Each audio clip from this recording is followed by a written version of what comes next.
یہ جہاں چیز ہے کیا؟ لوح قلم تیرے ہیں۔ سنیے گا مصطفیٰ کریم صلی اللہ تعالی علیہ وسلم کی پیارے دیوانوں، آپ بھی اللہ کے بندے، میں بھی اللہ کا بندہ، یہ بھی اللہ کے بندے، خطیب بھی اللہ کا بندہ، ادیب بھی اللہ کا بندہ، شاعر بھی اللہ کا بندہ، صوفی بھی اللہ کا بندہ، امام بھی اللہ کا بندہ، مدرس بھی اللہ کا بندہ۔ مفتی صاحب قبلہ سے آپ پوچھیں گے آپ کن کے بندے ہیں؟ یہ بھی کہیں گے میں بھی اللہ کا بندہ۔ آپ پرمکھ صاحب سے پوچھیں گے آپ کن کے بندے ہیں؟ یہ بھی کہیں گے میں بھی اللہ کا بندہ۔ آپ پردھان جی سے پوچھیں گے آپ کن کے بندے ہیں؟ وہ بھی کہیں گے میں بھی، بول دو میں بھی اللہ کا بندہ۔ آپ بھی اللہ کے بندے، چیئرمین صاحب بھی اللہ کے بندے۔ دنیا کے ہر اس انسان سے آپ پوچھیں گے جس کے دل و دماغ میں کچھ بھی انسانیت کی رمق باقی ہے، وہ کہے گا میں اللہ کا بندہ۔ خطیب ہو، ادیب ہو، پروفیسر ہو، انجینئر، وکیل، جج، انڈین آرمی کا جوان کیوں نہ ہو، ہر ایک اللہ کا بندہ۔ لیکن سنیں، دعویٰ کیا ہم نے ہم اللہ کے بندے، ہم نے کہا ہم اللہ کے بندے، مزہ نہیں آیا کیونکہ آپ کہتے ہیں کہ میں اللہ کا بندہ، تو آپ کی بات آپ کی بیوی نہیں سنتی، آپ کی بات آپ کی بہن نہیں سنتی، آپ کی بات آپ کا بھائی نہیں سنتا، آپ کی بات آپ کے گھر والے نہیں سنتے۔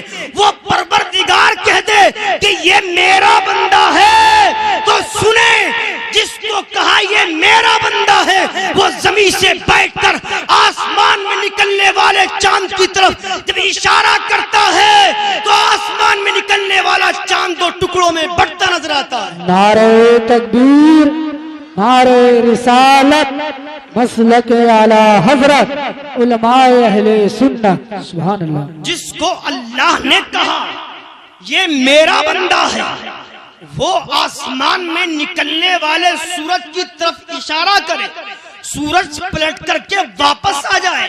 جس کو اللہ کہے یہ میرا بندہ ہے تو وہ کم بِذْنِ اللہ کہہ دے تو مردے زندہ ہو جائیں۔ جس کو اللہ کہے یہ میرا بندہ ہے تو سنیں، وہ پورے کانا ساگر کو ایک کاسے میں کھینچ لے۔ بولے یا رسول اللہ، اور زور سے بولے یا رسول اللہ۔ جس کو اللہ کہے یہ میرا بندہ ہے تو حافظ شاہ جمال اللہ کی شکل میں ان کے کہنے پر ایک پنڈت کو حافظ قرآن بننا پڑتا ہے، حافظ قرآن بننا پڑتا ہے۔ لیکن مصطفیٰ کریم صلی اللہ تعالی علیہ وسلم کے پیارے دیوانوں، میں پوچھوں بندگی کسے کہتے ہیں؟ بندگی آخر کہتے کسے ہیں؟ آپ پوچھیں گے مفتی صاحب قبلہ، مولانا عارف صاحب قبلہ، بندگی کس کو کہتے ہیں؟ میں اپنی برادری کی توجہ کا طالب ہوں کہ بندگی کس کو کہتے ہیں؟ مولانا عارف صاحب قبلہ جواب دیں گے کہ نماز پڑھے یہ بندگی ہے، کوئی جواب دے گا روزہ رکھے یہ بندگی ہے، کوئی کہے گا اس میں زکوٰۃ کو خیرات کو اور شامل کر لیں یہی بندگی ہے، اور آگے چلیں آپ کسی سے پوچھیں گے وہ کہیں گے اس میں پڑوسیوں کے حقوق کو، والدین کے حقوق کو اور داخل کر لو یہی بندگی ہے، یہی بندگی ہے۔ لیکن میں نے اپنے ایک مرد قلندر سے، ایک بزرگاں سے پوچھا کہ آخر بندگی ہے کیا؟ جواب ملا کہ بندگی نام ہے صبر و شکر کا۔ اللہ نے عطا کیا، اللہ نے دولت عطا کی، مال عطا کیا، عزت و شہرت عطا کی، اولاد سے نوازا، شکر کر۔ اللہ نے دولت دی، مال دیا، عزت و شہرت، وقار، صحیح و سلامت، ہاتھ، آنکھیں، یہ پیر، یہ قدم، سب کچھ عطا کیا، اللہ کا شکر ادا کر۔ اللہ نے مسجد میں جا کر عبادت کی توفیق عطا کی، اس کا شکر ادا کر۔ کوئی نعمت تجھے ملے تو پروردگار کا شکر ادا کر، یہ بندگی ہے، اور کچھ نہ ملے تو صبر کر، یہ بندگی ہے۔ کچھ نہ ملے، سامنے والے کو دیکھا کہ یہ تو پراپرٹی ڈیلر ہے، یہ تو جناب بہت گاڑیوں کے مالک ہیں، زمین جائیداد کے مالک ہیں، ان کو عزت بھی ملی، شہرت بھی ملی، دولت سے بھی نوازا، میں دولت سے بھی خالی ہوں، عزت و شہرت سے بھی خالی ہوں، زمین و جائیداد سے بھی خالی ہوں۔ ایسے حال میں رب صبر کر اور اللہ سے مانگ، اللہ عطا کرے گا، اتنا عطا کرے گا کہ اس سے سنبھالا نہیں جائے گا۔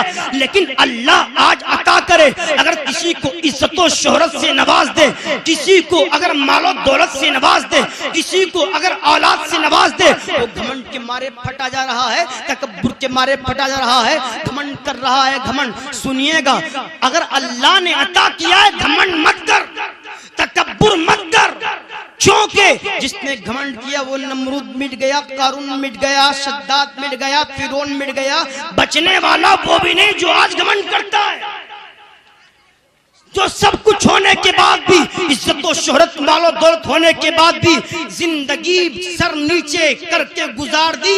وہ غوث اعظم آج بھی زندہ ہے، وہ خواجہ غریب نواز آج بھی زندہ ہے، وہ صابر پاک آج بھی زندہ ہے، وہ وارث پاک آج بھی زندہ ہے، وہ اعلیٰ حضرت عظیم البرکت آج بھی زندہ ہے، وہ مفتی اعظم آج بھی زندہ ہے، وہ شاہ جی میاں حضور آج بھی زندہ ہے، وہ حافظ شاہ جمال اللہ آج بھی زندہ ہے، وہ میرا پیر تاج الشریعہ آج بھی زندہ